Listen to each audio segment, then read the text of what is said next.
ಶಾಲಾ ದಿನಗಳಲ್ಲಿ ಗ್ರಾಮೀಣ ಭಾಗದಿಂದ ಬಂದಿರೋರು ಸ್ವಲ್ಪ ನಮ್ಮ ಶಾಲೆಯಲ್ಲಿ ನಾನು 3ನೇ ತರಗತಿಯಲ್ಲಿದ್ದಾಗ ಡಿಬೇಟ್ ಕಾಂಪಿಟೇಷನ್ ಅಲ್ಲಿಂದ ಶುರುವಾಯಿತು. ಅಂದರೆ ಇದು ವಿಷಯ ಏನಿತ್ತು ಅದು ಡಿಬೇಟ್ ಕಾಂಪಿಟೇಷನ್? ಹಾಲು ಮತ್ತು ಚಹಾ.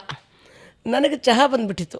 ನಮ್ಮ ಮನೆಯಲ್ಲಿ ಚಹಾ ನಾವೆಲ್ಲ ಮದುವೆ ಆಗೋವರೆಗಂತೂ ಚಹಾ ಕುಡಿಯೋಂಗಿಲ್ಲ ಅಂತ ನಮ್ಮ ತಂದೆ ಹೇಳೋರು. ಕೆಲಸಕ್ಕಾದ್ರೂ ಆಫೀಸ್ಗಾದ್ರೂ ಹೋದರೆ ಚಹಾ ಕುಡಿಬೇಕು, ಇಲ್ಲಾಂದರೆ ಮದುವೆ ಆಗಬೇಕು. ಅವೆರಡು ಮೊದಲು ಇಲ್ಲ, ಶಾಲೆ ಕಾಲೇಜಲ್ಲೆಲ್ಲೂ ಇಲ್ಲ ಅಂತ.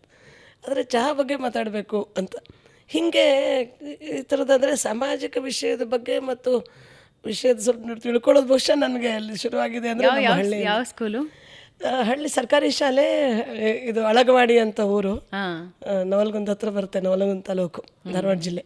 ಸೊ ನಾನು ಓದಿದ್ದೆಲ್ಲ ಹಳ್ಳಿಯಲ್ಲೇ ಓದಿರೋದು. ನಂತರ ಹುಬ್ಬಳ್ಳಿಗೆ ಬಂದ್ವಿ. ಹೈಸ್ಕೂಲ್ ಹುಬ್ಬಳ್ಳಿಯಲ್ಲಿ ಮಾಡಿದೆ, ಕಾಲೇಜು ಹುಬ್ಬಳ್ಳಿಯಲ್ಲೇ ಓದಿದ್ದು.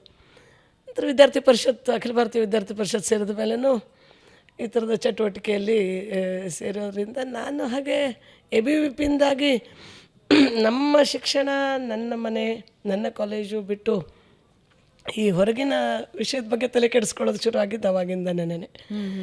ಆದರೆ ಮತ್ತೆ ಮದುವೆ ಆದಮೇಲೆ ಮತ್ತೆ ಮನೆ ಮಕ್ಕಳು, ಅನಂತಕುಮಾರ್ ಅವರು ಭಾಳ ವ್ಯಸ್ತರಾಗಿರ್ತಿದ್ರು. ಹೀಗಾಗಿ ನಾನು ಮದುವೆ ಆದಮೇಲೆ ಸುಮಾರು ಒಂದು 8-10 ವರ್ಷ ಹೆಚ್ಚಾಗಿ ನನ್ನ ಆಫೀಸು, ನನ್ನ ಮಕ್ಕಳು ನೋಡ್ಕೊಳ್ಳೋದು, ಅವ್ರು ಯಾರಾದರೂ ಮನೆಗೆ ಬಂದರೆ ನೋಡುವಂಥದ್ದು. ನನ್ನ ಹತ್ರ ಒಂದು ಕೈನೆಟಿಕ್ ಹೊಂಡ ಇತ್ತು. ಅನಂತಕುಮಾರ್ ಅವರು ಸಾರ್ವಜನಿಕ ಕಾರ್ಯಕ್ರಮ, ಈ ಥರದ್ದೆಲ್ಲ ಪಬ್ಲಿಕ್ ಮೀಟಿಂಗು, ಅಟಲ್ಜಿಯವ್ರು ಬರ್ತಾರೆ, ಅಥವಾ ಅವಾಗ ಪ್ರಮೋದ್ ಮಹಾಜನ್ ಜಾಸ್ತಿ ಬರ್ತಾಯಿದ್ರು. ಅವರು ಬಂದಾಗ ಮಲ್ಲೇಶ್ವರಂ ಗ್ರೌಂಡಲ್ಲೇ ಕಾರ್ಯಕ್ರಮ ಇದ್ದರೆ ನಾನು ನನ್ನ ಮಗಳನ್ನ ಕರ್ಕೊಂಡು ಸ್ಕೂಟ್ರಲ್ಲಿ ಹೋಗ್ತಿದ್ದೆ. ಕೊನೆ ಲೈನಲ್ಲಿ ಹಿಂದೆ ನಿಲ್ತಿದ್ದೆ, ಗ್ಯಾಲರಿಯಿಂದ ನೋಡೋದು.